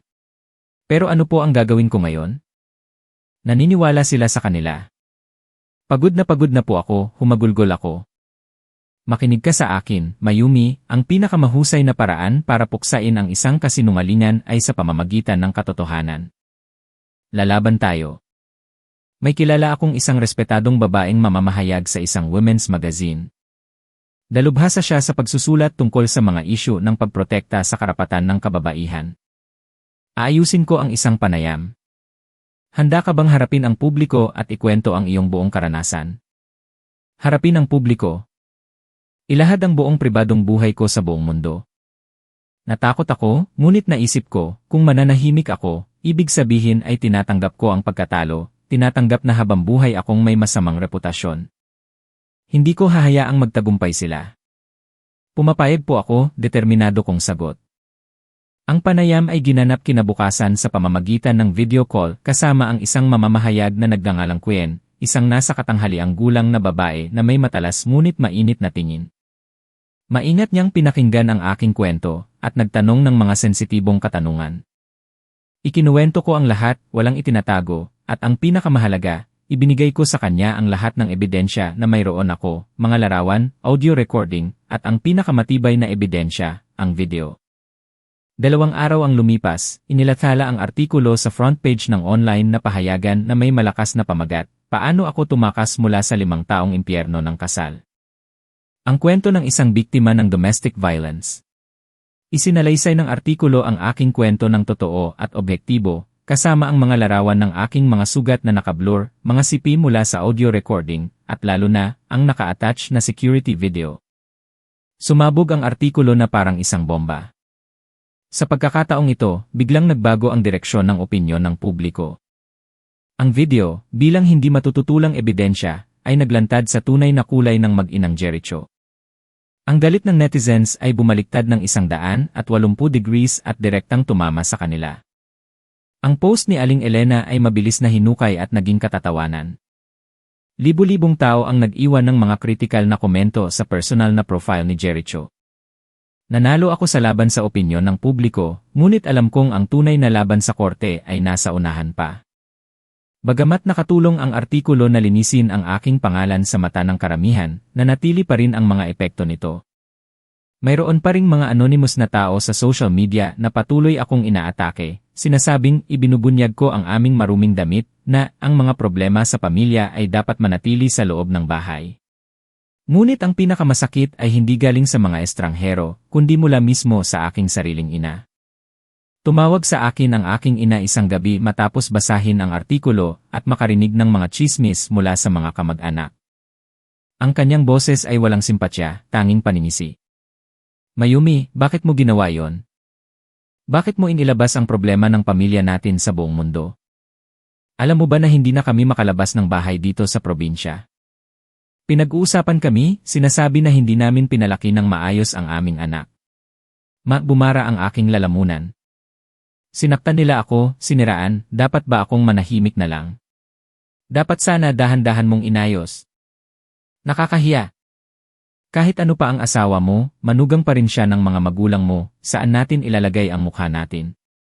Pagkatapos ng bulong ito, sino pa ang magpapakasal sa'yo? Ang mga salita ng aking ina ay parang mga kutsilyong tumutusok sa aking dumudugong puso. Kahit ang aking ina, na inaakala kong laging kakampi sa akin, ay hindi ako maintindihan. Ang mahalaga lang sa kanya ay ang reputasyon ng pamilya, ang sasabihin ng ibang tao. Hindi ko siya sinisisi. Alam kong biktima rin siya ng mga makalumang paniniwala na ang mga babae ay dapat maging sunod-sunuran, na dapat magpatawad at kalimutan. Ngunit hindi ko pa rin maiwasang makaramdam ng pag-iisa at kawalan ng pag-asa. Ibinaba ko ang tawag, luhaan. Sa sandaling pakiramdam ko ay nalulunod na ako, isang hindi inaasahang tawag ang nag-angat sa akin. Ito ay mula sa isang media company kung saan ako nag-apply ng trabaho noong nakaraang linggo. Hello, si Emma. Mayumi po ba ito?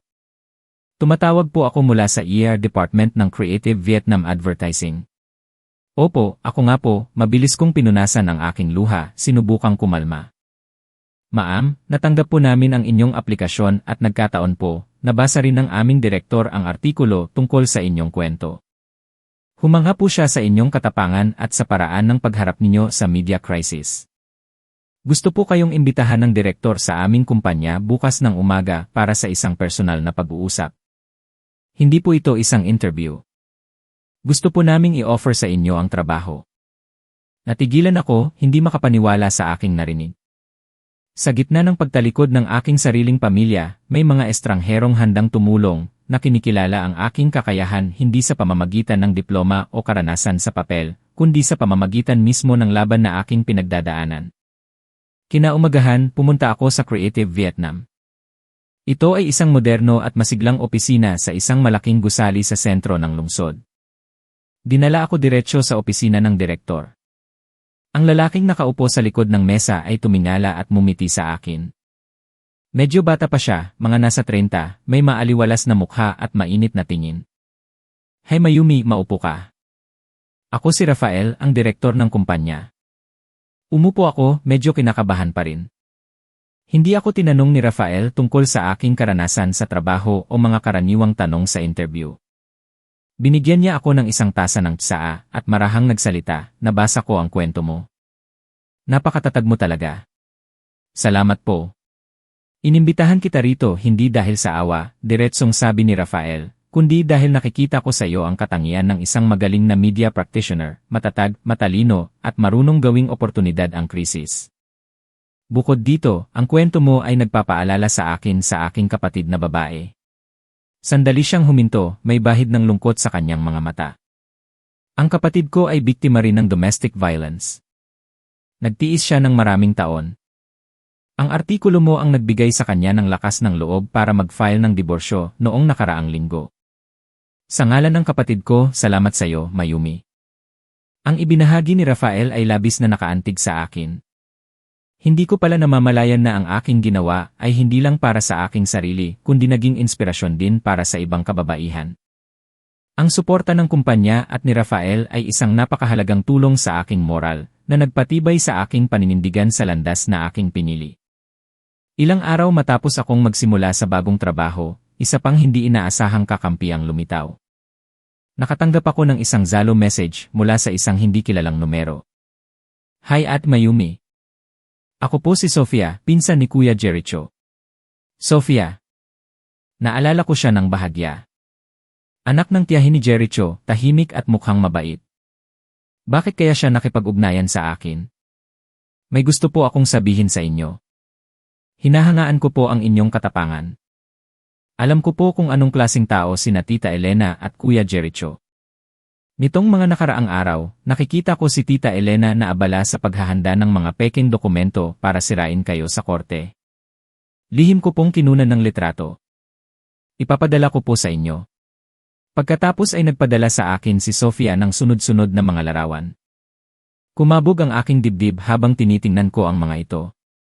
Ito ay mga peking medical certificate mula sa isang pribadong klinika, na nagsasabing mayroon akong anxiety disorder at mga senyales ng paranoia.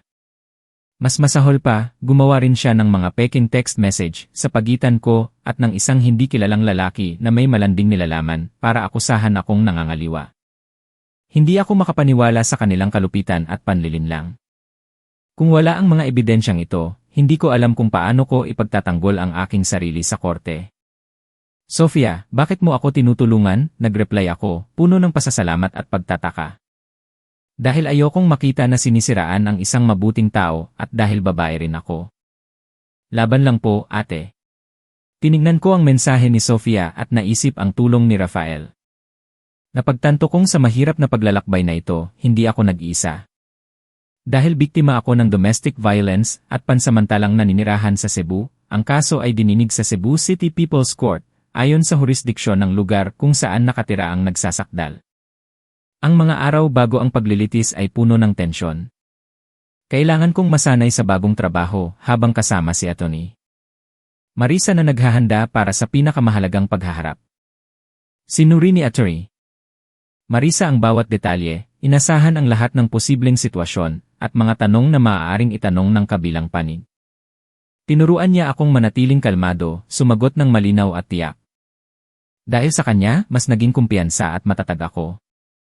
Ang mga peking ebidensya na ipinadala ni Sofia ang naging aming alas. Isang bitag na aming inihanda, naghihintay na sila mismo ang mahulog. Gabi bago ang paglilitis, halos hindi ako nakatulog. Ang lahat ng alaala ng 5 taong pagsasama ay bumalik, mula sa matatamis na simula hanggang sa mapapait na huli. Nais kong dumating na ang bukas para matapos na ang lahat, ngunit natatakot din akong harapin ang mga taong nagdulot sa akin ng labis na sakit. Kinaumagahan, pinili ko ang isang light blue na suit, nag-makeup ng bahagya para itago ang mga puyat. Gusto kong humarap sa korte ng may dignidad at kumpiyansa, hindi bilang isang kaawa-awang biktima. Pagdating namin ni Atty. Marisa sa korte, nakita ko na ang ilang kasamahan mula sa Creative Vietnam na naghihintay. Nandoon din si Rafael. Lumapit siya sa akin, ngumiti at nagbigay ng lakas ng loob. Nandito kami para suportahan ka. Maging kalmado at matatag ka lang. Laging mananaig ang katotohanan. Ang kanilang presensya ay labis na nakaantig sa akin. Ngunit ang mas ikinagulat ko ay isang pamilyar na anino na nakatayo malapit sa isang puno. Payat ang mukha, namamaga ang mga mata. Ang aking ina. Kailan pa siya dumating dito? Nang makita ako, mabilis siyang tumakbo papalapit, walang sinabi, niyakap lang ako ng mahigpit at humagulgol. Mayumi. Patawarin mo ako, anak. Nagkamali ako. Natigilan ako. Ang aking ina, na buong buhay ay mahigpit, na laging inuuna ang reputasyon, ay umiiyak ngayon at humihingi ng tawad sa akin. Ma. Bakit ka nandito? Pagkatapos ng tawag natin, hindi ako mapakali at binasa ko ulit ang artikulo. Paulit-ulit kong pinanood ang video. Hindi ako makapaniwala na pinagdaanan ng anak ko ang mga ganoong bagay. Naging pabaya ako, makaluma, mas inisip ko ang sasabihin ng iba kaysa sa nararamdaman mo.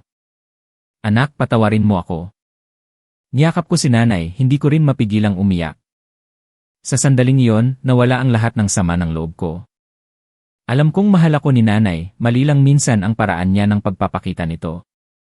Ang kanyang pag-unawa at huling paghingi ng tawad, kahit paano, ay isang malaking lakas para sa akin ngayon.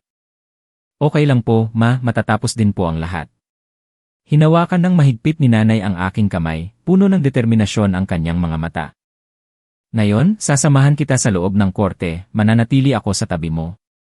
Ang suporta ni nanay, ni Rafael, at ng aking mga kasamahan ay parang isang matibay na baluti na bumabalot sa akin.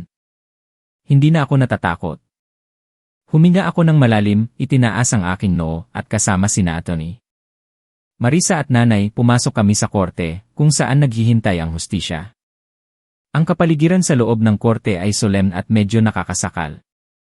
Nakaupo ako sa hanay ng nagsasakdal, katabi si Atty. Marisa. Sa tapat, nakaupo sina Jericho at Aling Elena kasama ang kanilang abogado. Mukha silang kumpiyansa, lalo na si Aling Elena, na tumingin pa sa akin ng may galit. Nagsimula ang paglilitis. Unang napresenta ang panig ng nasasakdal. Ang kanilang abogado, isang nasa katanghaliang gulang na lalaki na mukhang makisig, ay nagsimulang magsalita ng walang tigil.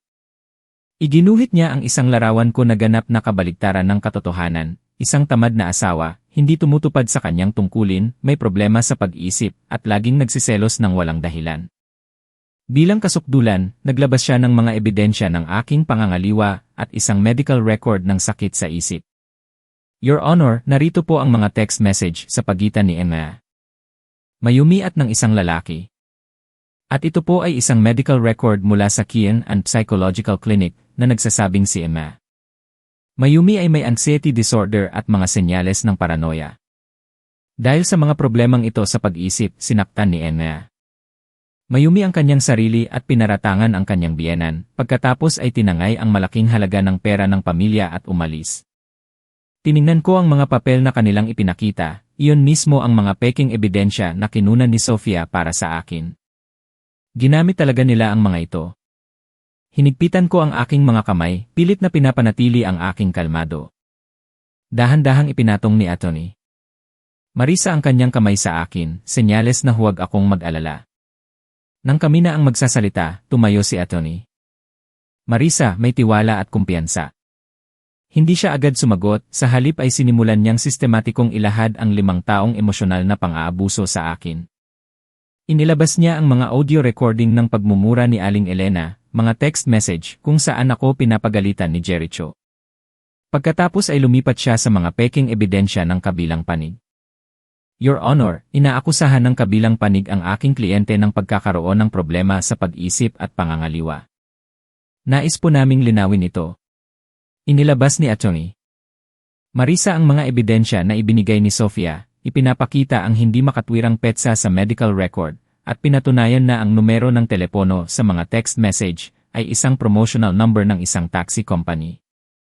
Ang isang taong may pinag-aralan tulad ni Emwe. Jericho ay hindi ba nakikita ang simpleng pemmiki na ito? O sadya lang siyang nagbubulag-bulagan? Tumingin si Atty. Marisa ng diretsyo kay Jericho, matalas ang kanyang boses. Nagsimulang mataranta si Jericho at ang kanyang abogado. Si Aling Elena naman ay namula at namutla. At pagkatapos ay inilabas ni Atty. Marisa ang kanyang alas. Your Honor, para patunayan ang testimonya ng aking kliyente tungkol sa pisikal na pang-aabuso at para ilantad ang kasinungalingan ng kabilang panig, nais ko pong ipakita ang isang video. Isang malaking screen ang binuksan. Natahimik ang buong korte nang ipalabas ang video mula sa security camera. Malinaw na nakita ang eksena kung saan hawak ni Aling Elena ang isang yantok, sinabunutan ako at walang awang pinaghahampas. Ang tunog ng yantok, ang aking mga sigaw, at ang mas nakakatakot, ang imahe ni Jericho na nakaupo lang sa mesa, walang pakialam na parang isang estranghero. Nagbulungan ang mga tao sa korte.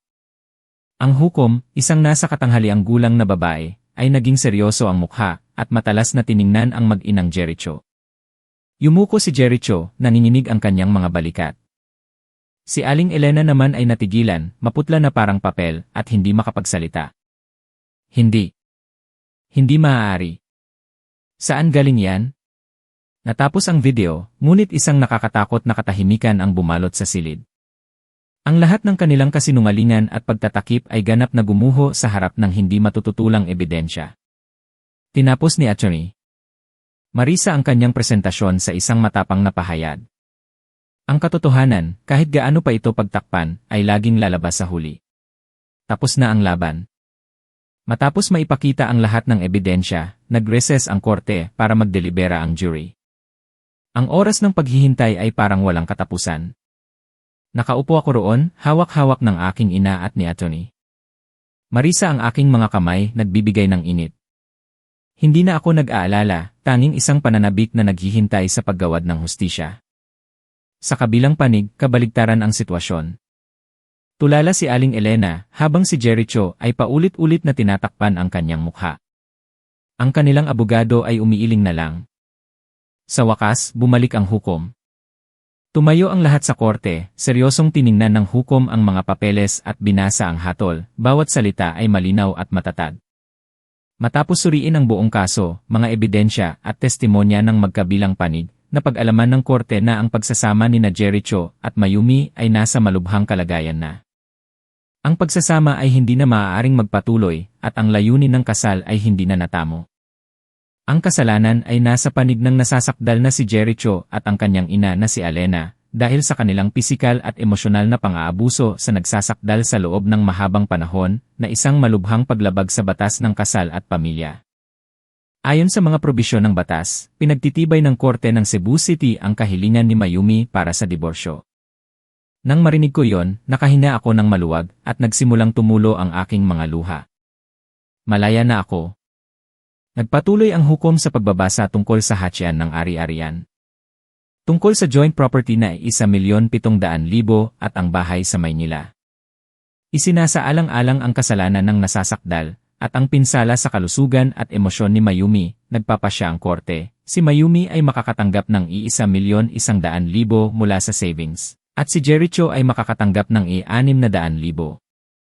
Tungkol sa bahay, si Mayumi ay makakatanggap ng 45% ng halaga ng bahay, at si Jericho ay 55%. Bukod dito, sina Jericho at Elena ay magkatuwang na magbabayad ng danyos para sa emosyonal na pinsala kay Mayumi na nagkakahalaga ng 100,000. Ang hatol ay napakakatarungan, higit pa sa aking inaasahan. Ngumiti si Atty. Marisa at marahang tinapik ang aking balikat. Sa huli, naglabas ang hukom ng desisyon tungkol sa protection order. Ipinapatupad ang isang temporary emergency measure na nagbabawal kay Alena na lumapit kay Mayumi sa layong 100 metro sa loob ng 6 na buwan mula ngayon. Hindi. Hindi ako papayag. Niloko ako ng babaeng iyan. Pinagplanuhan niya kami. Pagkatapos ng hatol, biglang nagwala si Aling Elena. Tumayo siya, itinuro ako at nagsisigaw. Ang lahat ng pagpapaawa at pagkukunwari ay nawala at napalitan ng puot at galit. Anong klaseng hatol ito? Magnanakaw siya. Nakakaliwa siya. Dapat siyang makulong. Manahimik ka, Alena. Pukpok ng hukom. Ngunit hindi na mapigilan si Alena. Sumugod siya sa akin, handang umatake. Papatayin kita. Walang hiyang babae. Mabilis na kumilos ang mga security ng korte at pinigilan siya. Patuloy siyang nagpupumiglas at nagmumura na lumikha ng isang magulo at kahiyahiyang eksena. Tulala lang si Jericho, namumutla habang pinapanood ang kanyang ina na nagwawala. Tiningnan ko ang eksena, hindi na natatakot kundi naawa. Tumalikod ako kasama ang aking ina at si Atty. Marisa at lumabas ng korte. Nang isara ang pinto ng korte, iniwan sa likod ang mga sigaw, tumingala ako. Ang kalangitan ng Cebu ngayon ay napakaliwanag at bughaw. Huminga ako ng malalim, napuno ang aking dibdib ng hangin ng kalayaan. Tapos na ang laban at ako ang nagwagi. Pag-alis sa korte, pakiramdam ko ay nabunutan ako ng isang mabigat na pasanin na 5 taon kong dinala. Magsisimula na ang isang bagong kabanata sa aking buhay. Nanatili ang aking ina sa Cebu ng ilang araw, at nang makita niyang mayroon akong matatag na trabaho, maayos na tirahan, at masayang disposisyon, napanatag na rin siya. Sa unang pagkakataon sa maraming taon, nagkaroon kami ng pagkakataong mag-usap ng bukas, walang mga hadlang ng prejudice o reputasyon. Pagbalik sa Creative Vietnam, ibinuhos ko ang aking sarili sa trabaho ng may bagong lakas. Pinagkatiwalaan ako ni Rafael na pamunuan ang isang malaking proyekto, ang pagbuo ng isang launch campaign para sa isang brand ng healthcare products para sa mga kababaihan. Ito ay isang hamon ngunit isa ring pagkakataon para patunayan muli ang aking kakayahan matapos ang maraming taong pagkakakulong. Ginugol ko ang maraming araw sa pag-aaral ng merkado, pag-unawa sa sikolohiya ng target audience. Sila ay mga modernong kababaihan na nahaharap sa maraming pressure mula sa trabaho, pamilya at lipunan. Madalas nilang nakakalimutang mahalin at alagaan ang kanilang sarili. Sa pagtingin sa kanila, nakita ko ang aking sarili sa nakaraan. Mula sa empatyang iyon, isang ideya ang biglang pumasok sa aking isipan. Hindi ko gustong gumawa ng isang kampanya na nagpo-promote lang ng produkto. Gusto kong lumikha ng isang mensahe na may malawak na epekto na maaaring magbigay inspirasyon sa mga kababaihan at tulungan silang matuklasan ang kanilang halaga. Sa presentasyon sa Board of Directors at sa kliyente, buong tiwala akong tumayo sa harap ng lahat at ipinaliwanag ang aking ideya. Mga Ginoo at Ginang, ang pangunahing mensahe na gusto kong iparating sa kampanyang ito ay hindi lang alagaan ang iyong kalusugan, kundi mas malalim, maging may-ari ng iyong buhay. Hindi lang tayo magbebenta ng produkto, magpapalaganap tayo ng isang pamumuhay, isang positibong pananaw. At pagkatapos ay iniharap ko ang slogan na aking pinag-isipan, sarili ko, aking pag-aari. Ang maikli ngunit malakas na slogan na iyon ay nakatanggap ng masigabong palakpakan mula sa lahat. Tiningnan ako ni Rafael ng may pagmamalaki at ang kliyente ay lubos na nakumbinsi. Mabilis na naaprubahan ang proyekto. Sa mga sumunod na buwan, walang kapagurang nagtrabaho ako at ang aking team. Nag-organisa kami ng mga seminar, mga social media campaign, at inanyayahan ang mga maimpluwensyang kababaihan para ibahagi ang kanilang mga kwento. Ang kampanyang Isarili Ko, Aking Pag-aari, ay lumikha ng isang malaking ingay, hindi lang nakatulong sa pagtaas ng benta ng brand kundi, higit sa lahat, tunay na nakaantig sa puso ng milyon-milyong kababaihan. Dinala ako ng trabaho na tumulong sa akin na hindi naisipin ang masakit na nakaraan. Sa bawat araw na lumilipas, nararamdaman kong may kabuluhan ang aking buhay. Ginagawa ko ang trabahong mahal ko, nabubuhay sa isang positibong kapaligiran, at iginagalang at kinikilala ng lahat. Sa gabi, umuwi ako sa aking maliit ngunit komportableng apartment, nagluluto ng masarap na pagkain, nagbabasa ng isang magandang libro, o simpleng nakaupo sa balkonahe at pinagmamasdan ang lungsod sa gabi. Ang kapayapaan at kalayaan na mayroon ako ngayon ay isang bagay na hindi mabibili ng pera. Nagsimula na talaga ako ng isang bagong buhay. Ang aking buhay ay payapang lumipas ng ilang buwan. Tila gumana ang utos ng korte. Wala na akong natatanggap na anumang panggugulo mula sa mag-inang Jericho.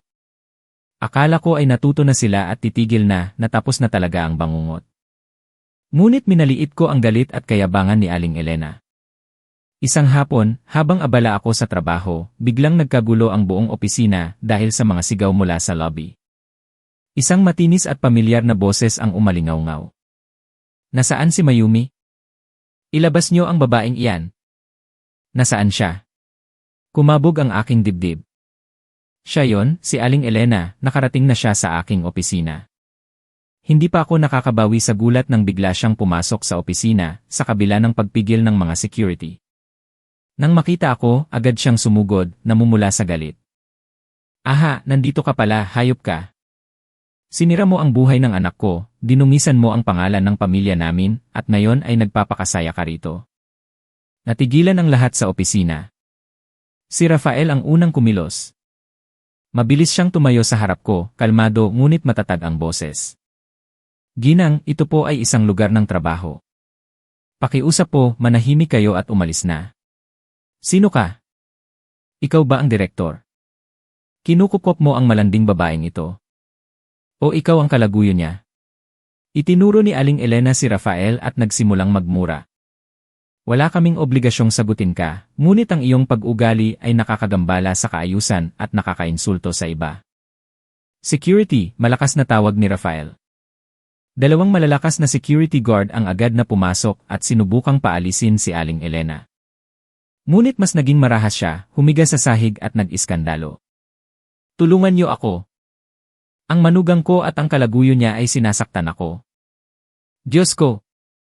Nakatayo ako sa likod ni Rafael, nanginginig, galit at nahihiya. Hindi ko hahayaang maapektuhan niya ang kumpanya, ang mga taong nagtiwala at tumulong sa akin. Akma na sana akong lumabas para makipag-usap ng maayos, ngunit pinigilan ako ni Rafael. Dito ka lang, ako na ang bahala, bulong niya at lumingon sa kanyang sekretarya. Tawagan mo agad ang pulis. Mga 10 minuto lang, dumating na ang 2 pulis. Alam na nila ang aking kaso. Nang makilala ang pamilyar na mukha, naging seryoso ang pulis. Kayo na naman po. Alam niyo po ba na nilalabag niyo ang utos ng korte? Nang marinig yon, medyo kinabahan si Aling Elena, ngunit pilit pa ring nagmatigas. Anong utos? Wala akong alam. Hinahanap ko lang ang manugang ko. Wala kaming pakialam. Ang ginagawa niyo ngayon ay sadyang panggugulo, paninirang puri at paglabag sa utos ng korte. Sumama po kayo sa istasyon. Pagkatapos, hindi na binigyan ng pagkakataon ng mga pulis si Aling Elena na mag-iskandalo at dinala na siya. Nakahinga ng maluwag ang buong opisina. Tumingin sa akin ang lahat ng may pag-aalala at simpatya. Pasensya na at pinagdaanan mo pa ito, sabi sa akin ni Rafael. Hindi po, ako po dapat ang humingi ng pasensya sa lahat. Naapektuhan ko po ang kumpanya, bulong ko. Okay lang. Empleyado ka ng kumpanya, responsibilidad naming protektahan ka. Magtrabaho ka lang ng maayos. Ang batas na ang bahala sa lahat. Nang hapong iyon, nakatanggap ako ng balita mula kay Atty. Marisa, dahil sa paglabag sa batas, sadyang paglabag sa utos ng korte at panggugulo, si Aling Elena ay nahatulan ng 5 araw na administrative detention. Iyon ang kabayaran sa kanyang kayabangan at kalupitan. Sa pagkakataong ito, naniniwala akong natuto na siya ng isang leksyon. Matapos ang insidente sa opisina, bumalik sa normal ang lahat. Mas lalo kong pinahalagahan ang aking trabaho at mga kasamahan.